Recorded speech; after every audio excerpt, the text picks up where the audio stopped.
My name is Sophia Chen. I'm 28 years old, and tonight I'm standing in the middle of my stepmother Elaine's charity gala, watching her publicly humiliate me in front of Boston's elite. "You're just a waitress who's confused about her place," she announced loud enough for everyone to hear, her voice dripping with false concern. "Security, could you please escort this young lady to where she belongs?" The cruel words stung, but what they didn't know was that my husband, the man about to walk through those doors, had orchestrated this entire evening, not just as the anonymous benefactor funding their precious gala, but as someone who had known exactly what kind of people they were from the very beginning. Years of their cruelty was about to come full circle, but not in the way anyone expected. To understand why my stepmother would publicly destroy me at her own event, we need to go back to where it all began. I was born to Thomas Matthews and Lily Chen, and for the first 8 years of my life, we were genuinely happy. Dad had built his investment firm from nothing, creating success that opened doors to Boston's upper social circles. Mom, with her artistic soul and business acumen, handled the cultural connections that came with Dad's growing influence. She made sure I stayed grounded despite our privileged lifestyle, teaching me that true worth came from what you created, not what you inherited. Then almost when I was 8, my world shattered. Mom was diagnosed with aggressive breast cancer. Within 6 months, she was gone, leaving behind a devastated husband and a little girl who suddenly understood that life could be cruel and unfair. Dad threw himself into work, trying to escape the grief that threatened to consume him. I was left with a rotation of nannies who provided care but couldn't fill the enormous void Mom had left behind. For 2 years, it was just Dad and me, fumbling through life without her steady presence. Then Elaine Parker entered our lives at a charity auction. She was beautiful, sophisticated, and seemed genuinely interested in both Dad and me. At least, that's what I thought as a 10-year-old desperate for maternal affection. Within a year, they were married, and Elaine moved into our home with her daughter Madison, who was exactly my age. I was initially excited to have a sister, but that excitement quickly faded. The changes were subtle at first. Madison got the slightly larger bedroom because she needed more space for her dance costumes. She received more elaborate gifts because she was going through a difficult adjustment period. Her achievements were celebrated with family dinners, while mine earned a distracted, "good job" from Dad, who was increasingly absorbed in work and his new wife. But as months passed, the inequality became impossible to ignore. "Sophia, please use the guest bathroom. Madison needs her privacy," Elaine would say, relegating me to the smaller space while Madison enjoyed the bathroom we were supposed to share. "Sophia, we'll have to postpone getting you those art supplies. Madison's writing lessons are more important right now." Somehow, my needs always got postponed. My interests always took second place. My voice always got smaller. The worst part was watching Dad slowly distance himself from me. Elaine was masterful at scheduling family activities when she knew I had other commitments, then painting me as the difficult child who didn't want to participate. "Thomas, I'm trying so hard with her, but she just won't let me in." I overheard her say one night, fake tears in her voice. My father, exhausted and emotionally drained, simply nodded and patted her hand. Through my teenage years, I threw myself into school and part-time jobs. While Madison enjoyed shopping sprees and European vacations, I worked at the local art gallery and saved for college. I didn't want to ask Dad for anything because each request had to go through Elaine, who made me feel like a burden on the family finances despite Dad's considerable wealth. There were rare moments when Dad would break through the fog and really see me. He came to my high school art exhibition when Elaine and Madison conveniently had scheduling conflicts. He looked at my paintings with tears in his eyes. "You have your mother's talent," he whispered, "and her strength." For that brief moment, I had my dad back. The summer after my freshman year of college, Dad had a massive heart attack in his office. By the time I rushed to the hospital, he was gone. I wasn't even given the chance to say goodbye. The funeral was a blur of faces and empty condolences. Elaine played the grieving widow perfectly while I sat numb with shock and grief. It wasn't until the reading of the will that I understood how completely I'd been erased from my father's life. Dad left the bulk of his estate to Elaine, with Madison receiving substantial trust funds and real estate. I was left with enough money to cover my remaining college tuition and a small inheritance that would barely fund a year of living expenses after graduation. Your father wanted to make sure you learned the value of hard work, Elaine explained with false sympathy when I questioned the disparity. Madison has different needs. She's not as independent as you are. The truth hit me hard. My father had either forgotten me or had been convinced I didn't need his financial support. Either possibility was heartbreaking. After the will was settled, Elaine made it clear I wasn't welcome in the family home anymore. "You're an adult now, Sophia. It's time you found your own place," she said coolly as I packed my childhood bedroom. Madison watched from the doorway, not quite smirking but not showing any sympathy either. I was officially excommunicated from the Matthews family, keeping only my father's last name as proof I had ever belonged. For the next few years, I had minimal contact with Elaine and Madison. They'd send generic birthday and Christmas cards to maintain appearances to mutual acquaintances. But there were no phone calls, no invitations, no genuine interest in my life. I graduated summa cum laude with a degree in arts management and found a position at Westfield Gallery, a respected contemporary art space in Boston.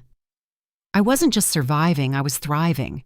Within 3 years, I'd been promoted to assistant director, and within 5, I was running the gallery's community outreach programs, developing art therapy initiatives for children in crisis. My tiny studio apartment in Cambridge became a haven filled with artwork from emerging artists I championed. I'd found my purpose helping others find their voice through creativity, just as art had helped me process my own pain. At 26, I had built a life that was entirely my own. I had a career I loved, financial independence, and a small circle of loyal friends who knew nothing about my family drama exactly how I preferred it. It was a rainy Tuesday afternoon in April when Nathan Reed walked into the gallery. I was cataloging a new shipment of sculptures when this tall, slightly rain-dampened man in a casual button-down shirt entered, looking intently at our latest exhibition on urban isolation. "Can I help you find anything specific?" I asked, approaching with my standard professional greeting. He turned and smiled a genuine smile that reached his hazel eyes. "I'm just browsing, though I'm curious about this artist." He gestured to the paintings he'd been examining. "That's Marcus Rivera. He's relatively new to the scene, but his work on economic displacement is gaining significant attention," I explained, falling easily into my element. The way he uses mixed media to represent the fragmentation of community ties is particularly striking. We spent the next hour discussing art, with me showing him around the gallery and explaining the stories behind various pieces. What impressed me was his genuine interest. Nathan asked thoughtful questions and actually listened to my answers. Unlike many wealthy collectors who often treated gallery staff as mere transaction facilitators. "You really know your artists," he commented as I wrapped up our impromptu tour. "I believe in what they're creating." I replied simply, "It's easy to be passionate about work that changes lives." He nodded thoughtfully. "I feel the same way about technology, when it's designed to solve real problems, not just generate profit. That's when it becomes meaningful." As he was leaving, he handed me his business card. "I'm interested in supporting some of these artists. Could we continue this conversation over coffee sometime?" Only when I looked at the card did I realize who I'd been talking to. Nathan Reed, CEO and founder of Reed Innovations. I tried not to let my surprise show as I agreed to coffee later that week. Our coffee meeting turned into dinner when our conversation extended beyond the cafe's closing time. Nathan was refreshingly down to earth for someone of his status. He talked about growing up in a middle-class Seattle family, with parents who were both teachers and emphasized education and creativity. "They thought I was crazy when I dropped out of grad school to start my company," he admitted with a laugh. but they supported me anyway. Sent me care packages of homemade granola when I was living on ramen and working 20-hour days. I found myself sharing more than I intended, telling him about my work, my dreams of expanding our therapeutic art programs, my belief that creativity could heal trauma. I carefully avoided any mention of my family situation, sticking to the present rather than dwelling on my past. After that first dinner, we began seeing each other regularly. Nathan would stop by the gallery with lunch, or we'd meet after work to try new restaurants around the city. He never flaunted his wealth, often suggesting simple activities like walks along the Charles River or visits to small museum exhibitions. Money complicates things. He told me once when I asked why he lived in a modest townhouse rather than some extravagant mansion. I've seen what happens to people when they start believing they're special because of their bank accounts. I don't want to be that person. After a year together, Nathan proposed during a weekend trip to Provincetown. It wasn't an elaborate production, just the two of us walking on the beach at sunset when he stopped, took both my hands, and asked if I'd build a life with him. I love you for your compassion, your resilience, and your ability to see beauty where others overlook it, he said, his voice steady despite the emotion in his eyes. You've changed how I see the world, Sophia. I want to face whatever comes next with you beside me. We married 2 months later in a small ceremony at Nathan's parents' home in Seattle. It was intimate, with only 30 guests, close friends, and Nathan's family. No one from my side attended because there was no one to invite. Elaine and Madison had no idea I was even in a relationship, let alone marrying one of Boston's most successful entrepreneurs. It wasn't about shame or secrecy. It was about protection. The life I was building with Nathan was precious to me, untainted by the toxicity of my past. I had no desire to invite that negativity back into my world. After our honeymoon in Japan, we settled into married life in a beautiful brownstone in Back Bay. I continued working at the gallery, insisting on maintaining my career and independence.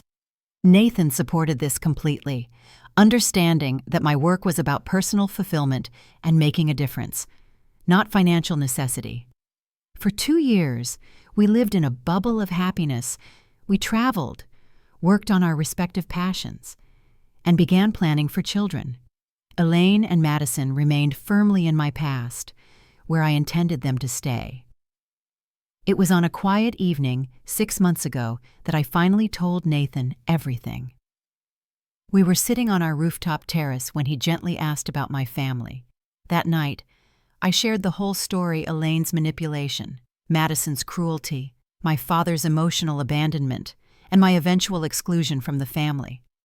The hardest part isn't the money, I admitted, tears finally breaking through my carefully constructed composure. It's knowing that my father died believing I didn't need him, that somehow I wasn't worth fighting for. Nathan listened without interruption, his hand steady in mine. When I finished, he didn't offer platitudes or express pity. Instead, he said, "They failed you, Sophia, not the other way around." But what I didn't know was that Nathan had already begun his own investigation. As someone with considerable resources and connections, he'd quietly looked into the Matthews family dynamics. He'd discovered the extent of Elaine's manipulation, the way she'd systematically isolated me from my father, and the cruel disparity in the will. "I want to tell you something," Nathan said 3 months ago, his expression serious. "The Reed Foundation has been approached to sponsor several charity events this year. One of them is hosted by the Matthews Family Foundation." I felt my blood run cold. "You're not seriously considering it?" "Actually, I already agreed," he said carefully. "But not for the reasons you might think, Sophia. I want to see for myself how they treat you. I want to understand the people who hurt you so badly. Nathan, I don't need you to fight my battles." "I'm not fighting your battles," he replied firmly. "I'm standing beside you while you fight them yourself. But I think you deserve to face them from a position of strength, not as the vulnerable girl they remember." he explained his plan. The Reed Foundation would be the anonymous major sponsor of their annual gala. They wouldn't know Nathan was involved, giving us the perfect opportunity to observe their true behavior. "And then what?" I asked. "Then you decide. If you want to walk away and never see them again, we do that. But if you want closure, if you want them to understand what they lost when they discarded you, then we'll make sure they see exactly who you've become." The cream-colored envelope with embossed gold lettering appeared in our mailbox on a Tuesday in September. Inside was an invitation to the annual Boston Children's Hospital Benefit Gala, hosted by the Matthews Family Foundation. A handwritten note was paper-clipped to the invitation. "Sophia, it's been too long. We should reconnect. The family misses you. Elaine." I stared at the flowing script, looking for signs of sincerity and finding none. In the 6 years since my father's death, Elaine had made exactly 0 attempts to contact me. She must have found out about us. I told Nathan that evening. Someone probably mentioned that Sophia Matthews is now Sophia Reed. Nathan nodded grimly. The foundation staff did mention that the committee specifically requested to meet the major donor. When I declined, they seemed, disappointed. We spent the next hour discussing our approach. I would attend alone initially, giving me time to interact with the family without Nathan's presence changing the dynamic. He would arrive later, and the revelation of our connection would happen naturally. "Are you sure you want to do this?" Nathan asked after we'd worked out the details. "We can still decline. Your well-being matters more than any dramatic revelation." I considered his question carefully. Part of me was terrified at the prospect of facing Elaine, Madison, and the extended family that had so easily discarded me.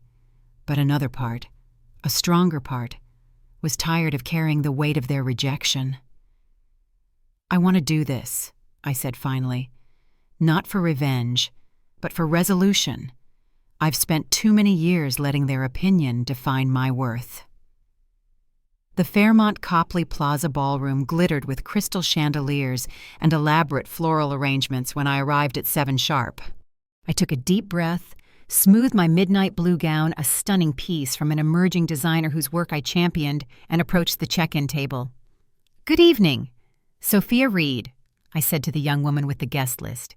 She scanned her tablet, then looked up with a smile. "Yes, Mrs. Reed. Welcome to the annual Boston Children's Hospital Benefit Gala." As I moved into the ballroom, I felt surprisingly calm.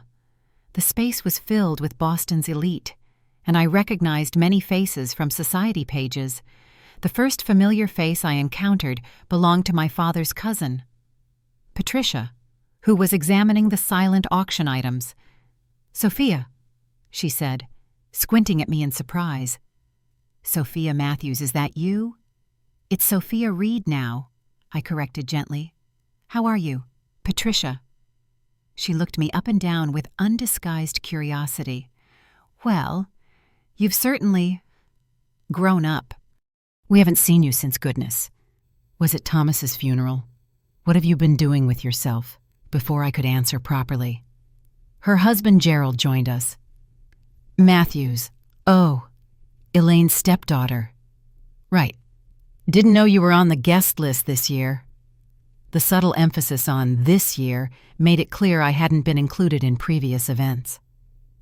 "Elaine kindly invited me," I replied, keeping my tone neutral. "I understand the foundation has been doing important work." Patricia nodded distractedly. Yes, very well. Elaine has quite the touch for fundraising. You should say hello to her. She's over by the main table with Madison." I followed her gesture and spotted Elaine holding court near the center of the room. At 55, she remained striking, her blonde hair expertly colored and styled. Beside her stood Madison, now 28 like me, but looking several years younger in a designer red dress that probably cost more than most people's monthly salary. Taking a steadying breath, I made my way toward them. Madison saw me first. Her perfectly shaped eyebrows rose nearly to her hairline before she leaned to whisper something in Elaine's ear. My stepmother turned, her practiced social smile freezing momentarily before transforming into something that didn't reach her eyes. "Sophia," Elaine exclaimed, her voice carrying enough for nearby guests to hear. "What a surprise. I wasn't sure you'd actually come." "I wouldn't miss supporting such an important cause," I replied. "The Children's Hospital does incredible work." Madison looked me over with undisguised scrutiny. "Interesting dress. Very artistic." "It's actually from Elena Vasquez, an emerging designer I work with," I explained calmly. "She's incredibly talented." "Oh, you're still at that little gallery?" Elaine asked with exaggerated surprise. "How persistent of you." This was my moment. I could shrink back into the insecure girl they remembered, or I could stand tall as the woman I'd become. "Actually, I'm the director of community outreach at Westfield Gallery now," I said clearly. "We've expanded our therapeutic art programs to serve over 300 children annually. It's incredibly rewarding work." A flicker of surprise crossed Elaine's face, but she recovered quickly. "How nice. Playing with children's finger paintings must be very fulfilling." The condescension was exactly what I'd expected, but it no longer had the power to wound me. "Our programs help children process trauma, develop emotional intelligence, and build confidence," I replied evenly. "Last month, one of our participants was accepted to the Rhode Island School of Design with a full scholarship. Another is displaying work at the MFA's youth exhibition. It's not just fulfilling, it's transformative." Before Elaine could respond, an older gentleman in our circle, one of the hospital board members, judging by his name tag, interjected, "That sounds like remarkable work, young lady. We're always looking for innovative approaches to child therapy." Elaine answered before I could. "Sophia has always had creative aspirations. Nothing too serious. Of course." "Actually," I countered, finding my voice growing stronger, "our program just received a $50,000 grant from the Massachusetts Cultural Council. We're expanding to serve children in 3 additional hospitals next year." The board member looked genuinely interested, but Elaine smoothly redirected the conversation. "Speaking of hospital programs, Richard, you simply must hear about the new pediatric wing we're funding this year." I was effectively dismissed from the conversation. As I stepped back, Madison followed me. "Seriously, Sophia, why are you here?" she asked, dropping all pretense of politeness now that we were out of earshot. "Nobody expected you to actually show up." "Then why send the invitation?" I challenged. Madison's smile was cold. "Mom thought it would be the proper thing to do, given the anniversary of your father's death next month. She didn't think you'd have the nerve to come. Alone." The casual mention of my father stung, but I refused to let it show. "I'm not alone. Actually, my husband will be joining me later." This caught Madison off guard. "Husband? You're married to whom?" "You'll meet him soon enough," I replied, unwilling to reveal Nathan's identity just yet. Before Madison could press further, we were interrupted by my father's brother, William, and his wife, Susan. "Is that little Sophia?" Uncle William boomed, clearly already enjoying the open bar. "Good heavens, we thought you'd disappeared completely." "Hello, Uncle William." "Aunt Susan." I greeted them politely. Susan air-kissed near my cheek. "Darling, where have you been hiding yourself?" "Elaine tells us she hardly hears from you these days." The revisionist history was breathtaking. Elaine had practically pushed me out the door after my father's death and had made zero effort to contact me in the years since. "I've been focused on my career," I said simply. "Life gets busy." "What sort of career could possibly keep you from family?" William asked with a dismissive wave. "Family is everything in this world." The irony of his statement wasn't lost on me. But before I could respond, Elaine had approached the small stage where the band was playing and whispered to the lead musician. He nodded and stopped mid-song. Ladies and gentlemen, Elaine's voice rang out over the sound system. I want to thank you all for coming tonight to support Boston Children's Hospital. Before dinner is served, I'd like to acknowledge all the wonderful staff who are making this evening possible. A chill ran down my spine as I realized what was about to happen. Our event planners, our caterers, and our serving staff, Elaine continued, gesturing around the room. Then her gaze landed deliberately on me. In fact, I think there's been a bit of confusion tonight. One of our waitstaff seems to have misplaced her uniform. A ripple of uncomfortable laughter moved through the crowd as people turned to look at me. Sophia, dear, Elaine continued, her voice dripping with false concern. Did you get confused about your role tonight? I know you expressed interest in helping, but guests weren't supposed to arrive until 7, and the serving staff was asked to use the service entrance. My face burned with humiliation, but something inside me snapped, not into pieces, into place. I believe there's been a misunderstanding, I said, my voice carrying clearly across the suddenly quiet ballroom. I'm here as an invited guest, not as staff. Elaine's laugh was theatrical. Oh, sweetheart, I think you may have misunderstood the invitation.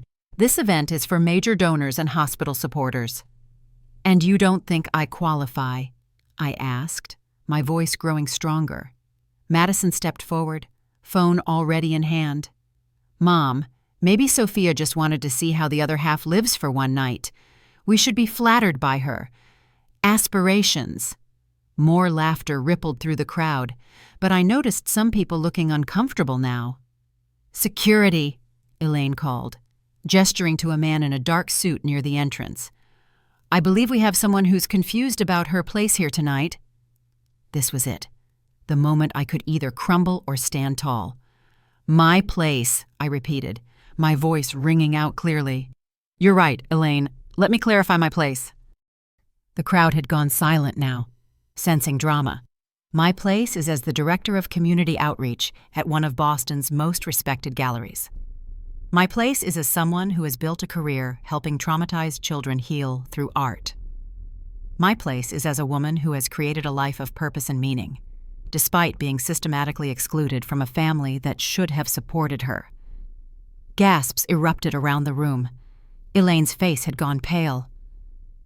And most importantly, I continued, my voice steady and strong, my place is as the wife of a man who sees my worth, something this family never bothered to do.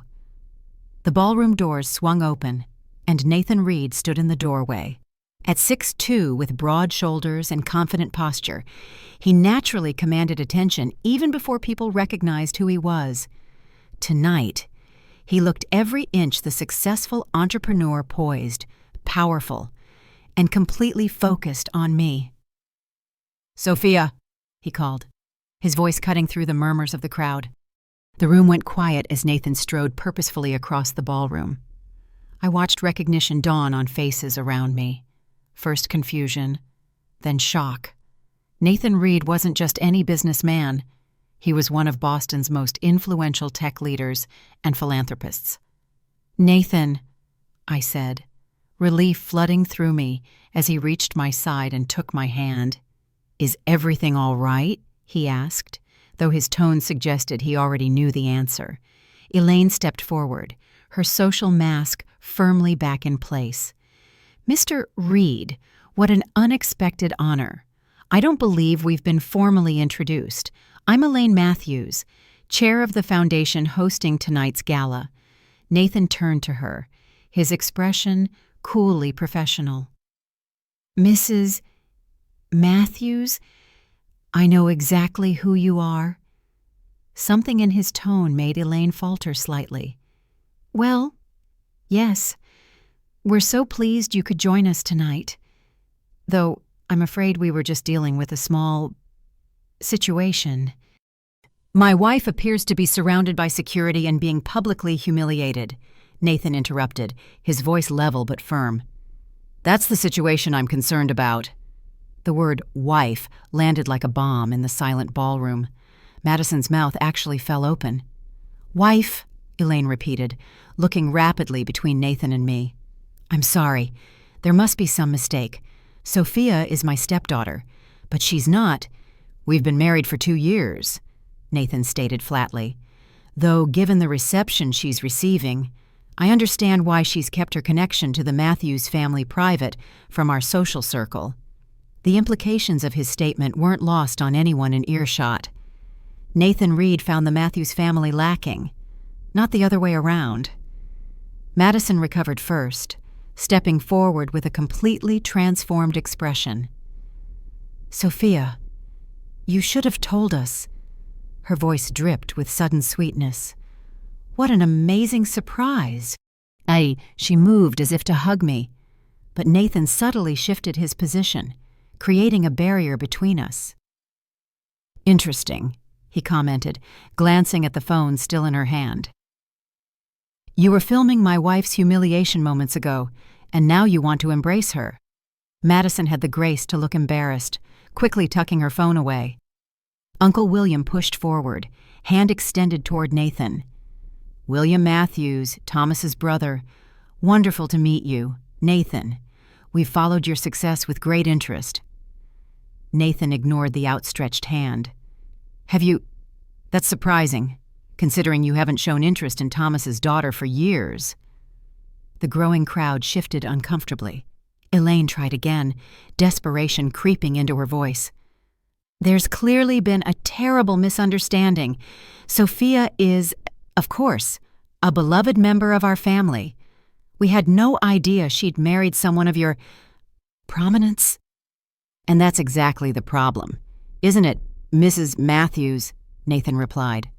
Sophia's value to you depends entirely on her connections and status, not on who she is as a person. By now, the entire ballroom was watching our exchange. The band had stopped playing completely. I think perhaps we should continue this conversation privately, Elaine suggested, casting nervous glances at the attentive audience. I disagree, Nathan said calmly. I think this is exactly the right setting for honesty, given what just transpired. He turned to address the wider crowd, his voice carrying the authority of someone accustomed to boardrooms and keynote speeches. For those who don't know me, I'm Nathan Reed, founder of Reed Innovations and the Reed Foundation. Murmurs rippled through the audience at this confirmation. What many of you may not know, Nathan continued, is that the Reed Foundation is the anonymous benefactor behind tonight's event. The gasps were audible now. Elaine's face drained of color. That's right, Nathan said, his gaze returning to my stepmother. My foundation provided the primary funding that made this gala possible, with the specific stipulation of anonymity because we believed in the cause, not the recognition. Elaine looked like she might faint. But here's what's really interesting, Nathan continued, and I could hear the steel in his voice now. I've known about Sophia's connection to your family from the beginning.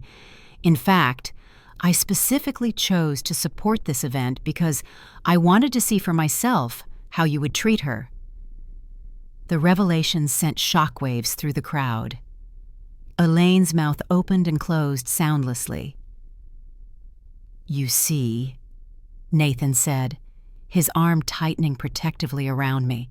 When the woman you love tells you about years of systematic emotional abuse, manipulation, and deliberate exclusion from her own family, you want to understand the people who could do such things to a child. He paused, letting his words sink in. Tonight, you've shown me exactly who you are. You invited Sophia here not to reconnect, but to humiliate her one more time. You assumed she was still the powerless girl you could push around. You were wrong.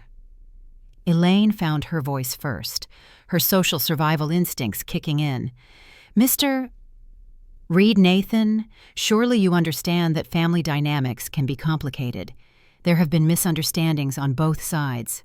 Stop, I interrupted, surprising myself with the firmness in my voice. Just stop. I stepped forward, no longer needing Nathan's protection, though I was grateful for his support. There were no misunderstandings. Elaine, you systematically isolated me from my father. You made sure I felt unwelcome in my own home. You celebrated when I was gone. and you've spent 6 years pretending I don't exist."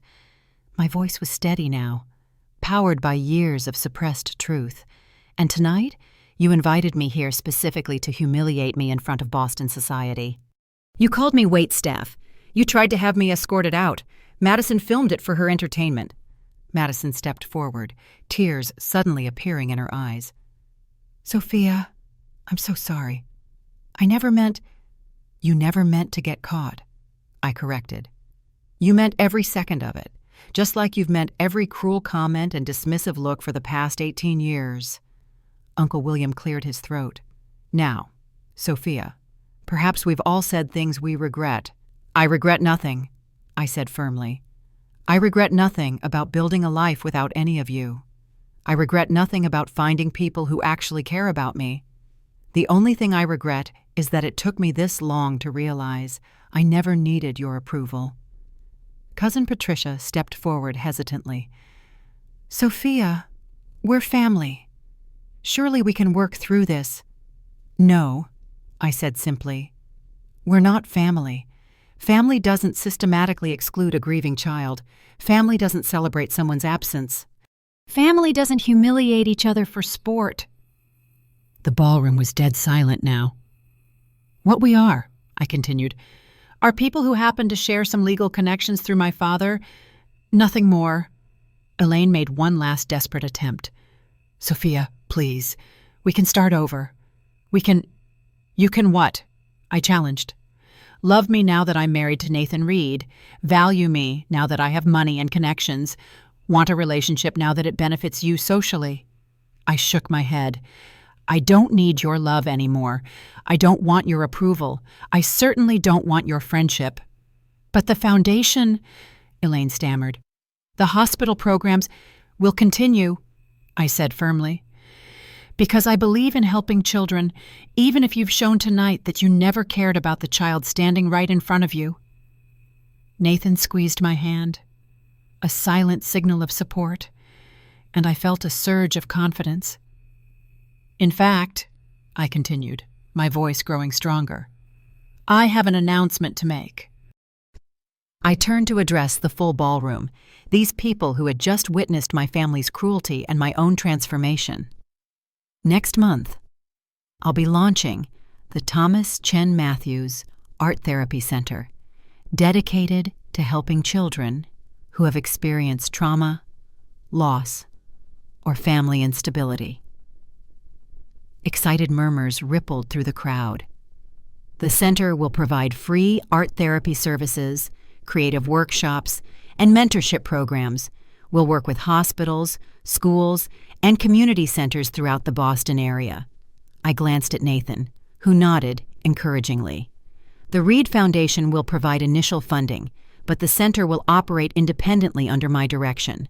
We're already partnering with several local artists, therapists, and educators who believe in the healing power of creativity. Applause began to build throughout the ballroom.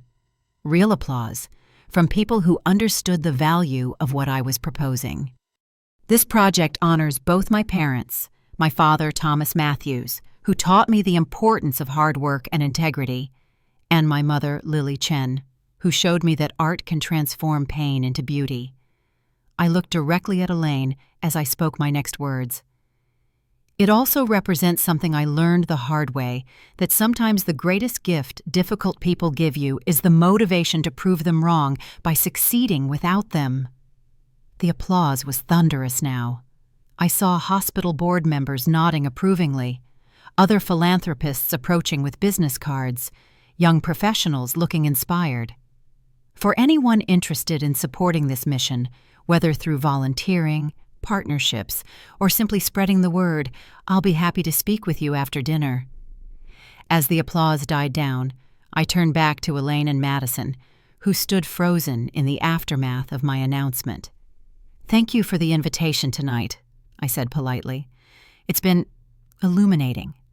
With that, Nathan and I walked away, leaving them to face the crowd of witnesses to their cruelty and my triumph. The days following the gala brought exactly the aftermath I had expected, not immediate punishment or dramatic downfall, but the slow, natural consequences of public behavior. Social media lit up with videos of Madison filming my humiliation and clips of Elaine's Waitress comments. The court of public opinion was swift and harsh. Hashtag Sophia Reed began trending, but not in the way Madison had hoped. Instead of mocking me, people were sharing stories of their own family rejections, praising my composure, and criticizing the Matthews family's behavior. Several major donors quietly withdrew their support from events chaired by Elaine, Boston Society, for all its tolerance of drama, drew the line at public cruelty to family members, especially when that family member turned out to be married to one of the city's most respected philanthropists. Within a week, 3 board members had requested Elaine's resignation from the Matthews Family Foundation. Madison's lifestyle blog lost thousands of followers, and several brand partnerships were quietly terminated. Nathan never made a single phone call to orchestrate any of this. He didn't need to. The truth, once exposed, created its own consequences. I feel bad for them, I told Nathan one evening as we read the latest articles about the Gala scandal. He looked at me with surprise. After everything they put you through, not bad enough to want a relationship with them, I clarified, but bad enough to understand that their cruelty came from their own insecurities and fear. That doesn't excuse it, but it helps me let go of the anger. The most surprising development came a week after the gala when my father's sister, Janet, requested to meet for coffee. Unlike the others, Janet had never been actively cruel, just passively absent during the years when I needed family support. I agreed to meet her at a quiet cafe near the gallery. She arrived looking nervous, clutching her purse like a shield. "Thank you for seeing me. Sophia," she began after ordering her coffee. "I owe you an apology, one that has nothing to do with your husband or his position." I waited, curious about where this was going. "I knew what Elaine was doing to you after Thomas died," she admitted, her voice tight with regret. "I saw how she isolated you, how she manipulated the family narrative to paint you as difficult and ungrateful. And I did nothing." The raw honesty surprised me. "Why?" I asked simply. Janet sighed deeply. "Cowardly reasons. Fear of confrontation, fear of being excluded myself, but also because I told myself it wasn't my place to interfere." She looked up, meeting my eyes directly. "I was wrong. When we see injustice in our family and stay silent, we become complicit." Her words resonated more deeply than any of the shallow apologies I'd received from others seeking to repair their social standing. "Thank you for saying that," I said quietly. "I don't expect forgiveness." Janet continued, "But I want you to know that not everyone believed Elaine's version of events. Some of us were just too weak to stand against her." We talked for nearly 2 hours. Janet shared stories about my father that I'd never heard, how he'd struggled with depression after my mother died, how he'd been gradually isolated from his own family by Elaine's subtle manipulations, but how he'd always kept photos of me in his private office, away from her disapproving eyes.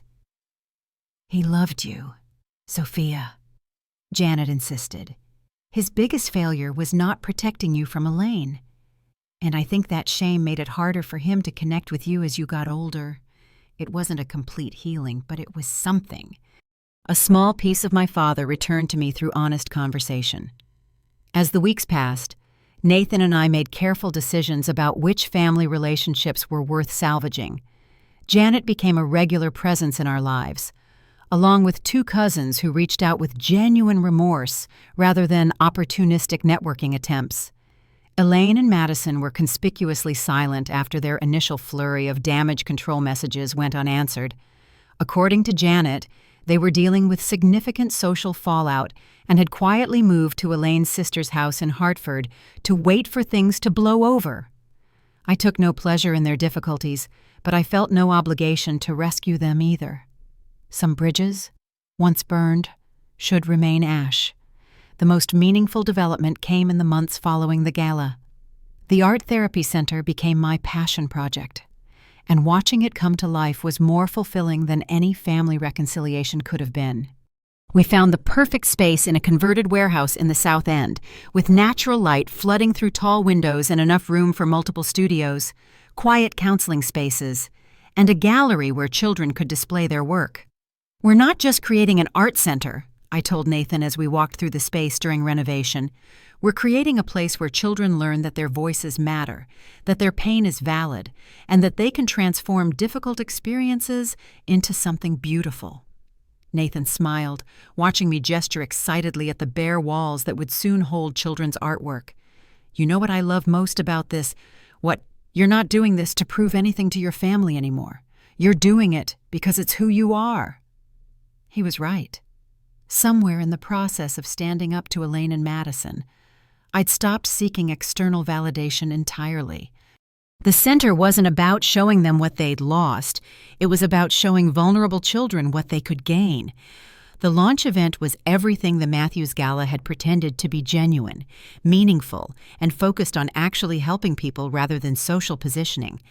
We kept it small, maybe 60 people, but every person there was someone who truly cared about the mission. Janet came, bringing her teenage daughter who was interested in art therapy as a career. Nathan's parents flew in from Seattle. Several artists whose work I'd championed over the years donated pieces for our permanent collection.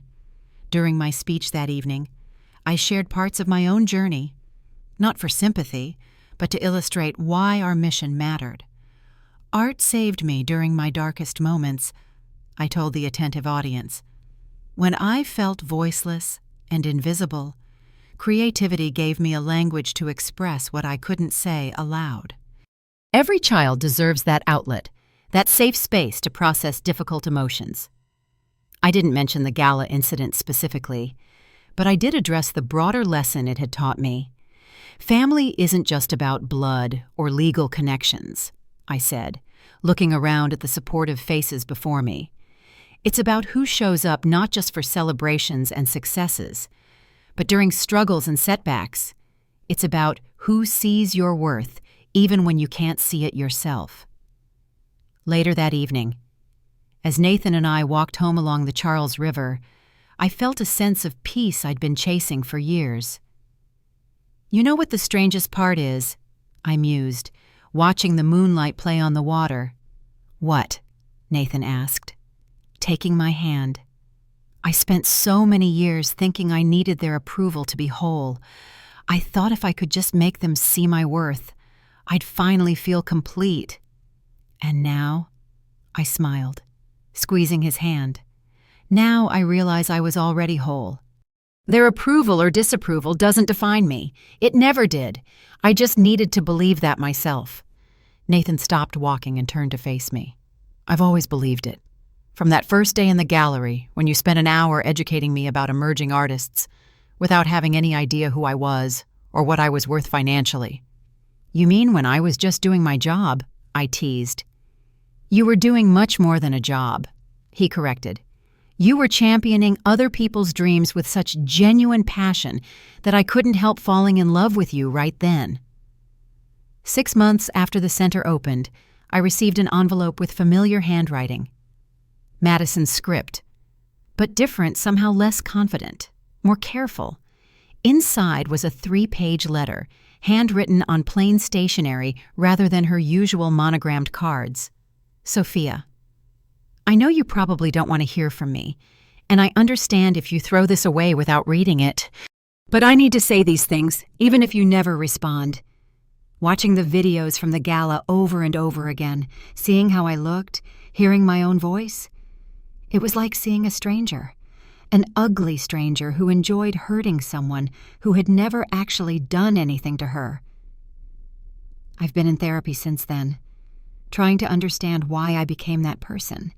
The truth is, I was jealous of you from the moment you walked into our lives. You were everything I wasn't: genuinely kind, talented, independent. Mom spent so much energy convincing me that you were the problem. But deep down, I always knew you were just better. That scared me. It was easier to tear you down than to build myself up. I'm not writing this to ask for forgiveness or to try to have a relationship with you. I know I don't deserve either. I'm writing this because you deserve to know that none of it was ever about you. It was about my own insecurity and Mom's need to control everything. I'm moving to California next month to start over somewhere nobody knows what I did. I'm hoping distance and therapy will help me become someone I can actually respect. I hope your art center helps kids become stronger than I was. I hope they learn to celebrate other people's successes instead of resenting them. I hope someday I can be proud of you the way I should have been all along. Madison. I read the letter twice, then set it aside. There was no anger left in me, no satisfaction, no desire for relationship, just a quiet sadness for the years we'd all lost to fear and manipulation. I never wrote back, but I didn't throw the letter away either. It sits in my desk drawer not as a treasured keepsake, but as a reminder that healing sometimes happens separately, that people can change even when relationships can't be salvaged. 1 year later. As I write this, Nathan and I are preparing for the first anniversary celebration of the Thomas Chen Matthews Art Therapy Center. We now serve over 200 children annually, have a waiting list for our programs, and have been asked to consult on similar centers in 3 other cities.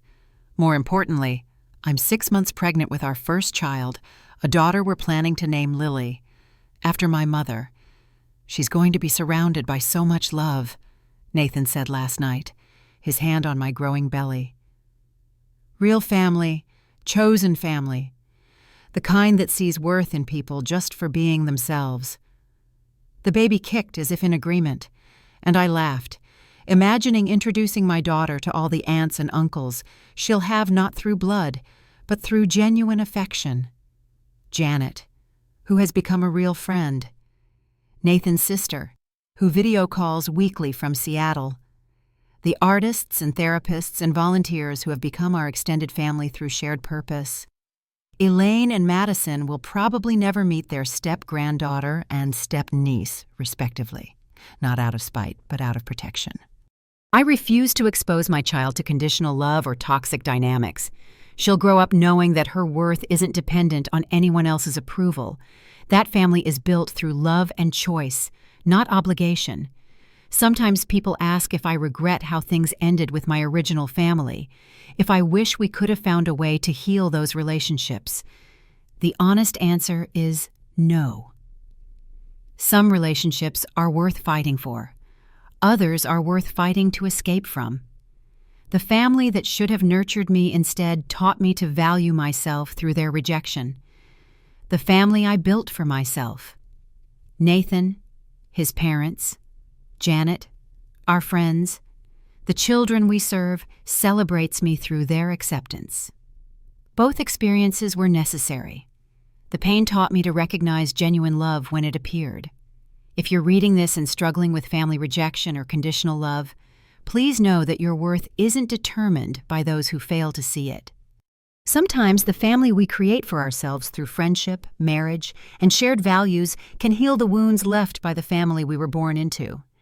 Don't give up on finding your people the ones who will value you for exactly who you are, not for what you can provide them or how you make them look.